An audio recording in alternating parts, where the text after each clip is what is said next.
Assalamualaikum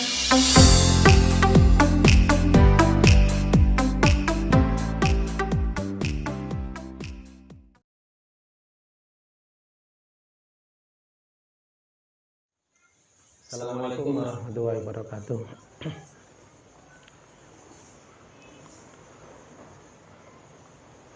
A'udzubillahi minasyaitonir rajim. Bismillahirrahmanirrahim.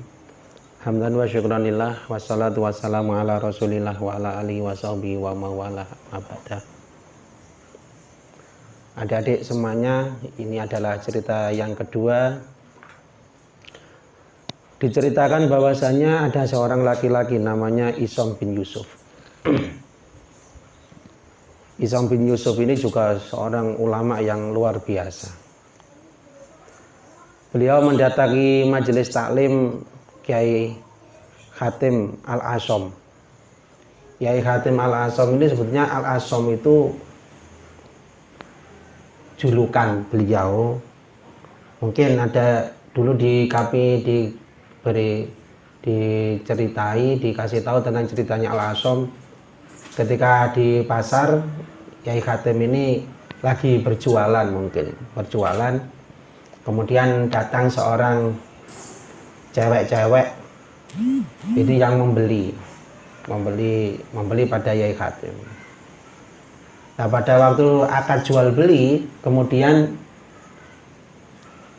cewek ini, cara bahasa Jawa ini kepentut, ya. Kentut tidak disengaja. Akhirnya ya mungkin karena ini cewek kan malu. Akhirnya Kiai Hatim ini pura-pura tidak dengar.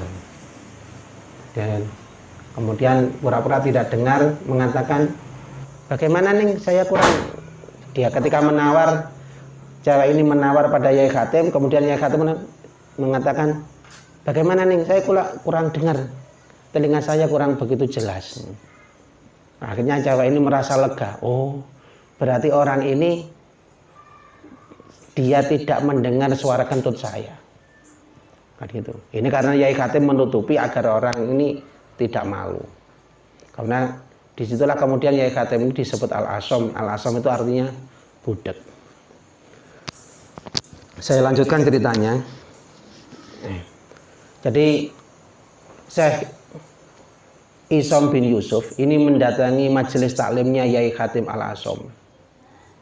Syekh Isom bin Yusuf ini bertanya kepada Kiai Hatim, wahai Aba Abdurrahman, ini kunyahnya adalah Aba Abdurrahman, Kiai Hatim. Wahai Aba Abdurrahman, bagaimana cara engkau sholat? Kemudian Kiai Hatim ini menjawab, saya sholat itu sebelumnya saya berwudu, dhohiron wa batinan.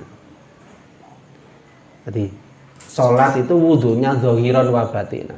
Karena wudu itu adalah untuk menghilangkan hadas. Tapi kalau kita wudu kan cuma wudu secara dhohir. Tapi Kiai Hatim ini menjawab, saya berwudu dhohiron wa batinan. Berwudu secara dhohir seperti biasa saya membasuh wajah, tangan dan lain sebagainya seperti yang dilakukan umumnya orang. Tetapi di samping itu pula saya juga wudu secara batin. Kiai Isom kemudian bertanya, bagaimana cara wudu engkau secara batin? Kiai Hatim, Syekh Hatim bin Asom ini kemudian menjawab, saya membasuh batin saya dengan 7 hal. Yang pertama, saya bertaubat. Saya basuh dengan taubat. Jadi sebelum saya sholat, saya taubat dulu. Yang kedua, menyesali perbuatan-perbuatan dosa saya. Dan yang ketiga, meninggalkan cinta dunia, hubud dunia. Jadi ketika sholat kita sudah, Kiai Hatim ini sudah tidak hubud dunia, meninggalkan cinta dunia. Ini kan berbeda dengan kita. Kita ketika sholat yang kita ingat adalah dunia. Tapi Kiai Hatim sudah meninggalkan hubud dunia.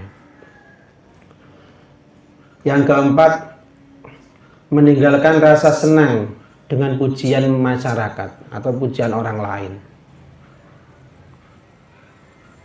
Jadi tidak suka dipuji orang lain.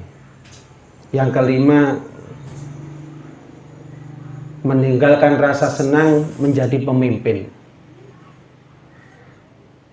Terus yang keenam, yang keenam meninggalkan rasa dendam, dan yang terakhir meninggalkan rasa dengki atau hasud. Inilah setiap kali Yai Khatim hendak sholat itu selalu membasuh batinnya dengan 7 hal tersebut. Selesai wudhu, aku kemudian pergi ke masjid mempersiapkan diri untuk melakukan sholat. Aku memandang Ka'bah. Aku berdiri di antara hajatku dan rasa takutku kepada Allah. Jadi sholat ini dipandang kebutuhanku dan juga rasa takutku kepada Allah. Kemudian aku merasa di antara surga dan neraka. Ya mungkin salah langkah masuk neraka, ya mungkin juga masuk surga. Jadi kalau berada di antara ini adalah sesuatu kekhawatiran. Surga di sebelah kananku, sedangkan neraka di sebelah kiriku. Malaikat maut di belakangku. Dan seolah-olah aku meletakkan kedua kakiku ini di Shiratal Mustaqim. Aku menduga bahwa sholatku ini adalah sholat yang terakhir. Zaman coba bayangkan saja, ini adalah sholat yang terakhir. Setelah ini saya tidak sholat lagi, untuk mungkin seperti itu. Dan atau mungkin setelah salam atau sebelum salam saya sudah tidak ada. Jadi inilah dipersiapkan sebelum sholat seperti itu.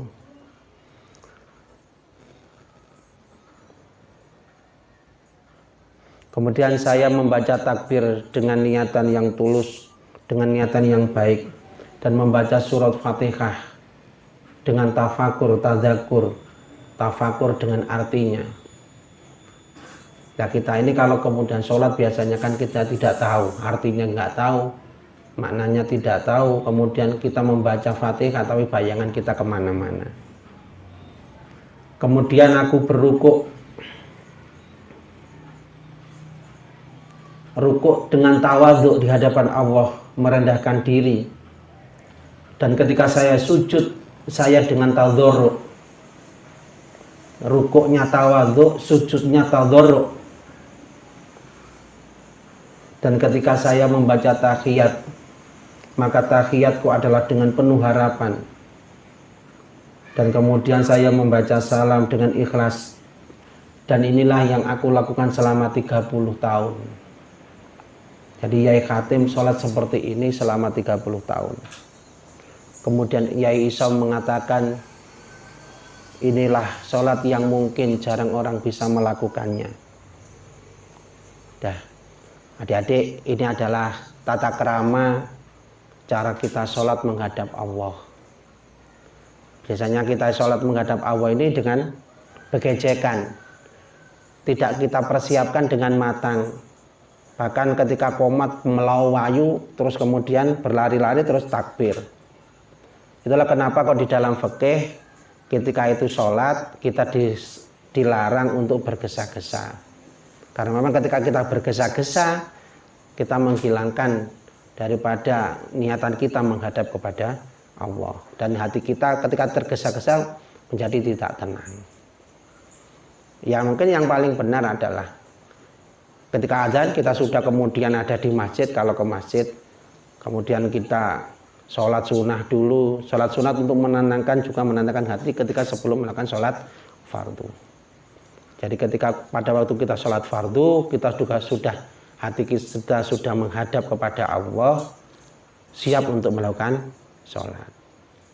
Nah mungkin ini adalah cerita yang kedua. Cukup sekian, mudah-mudahan bermanfaat. Ihdinas siratal mustaqim. Assalamualaikum warahmatullahi wabarakatuh.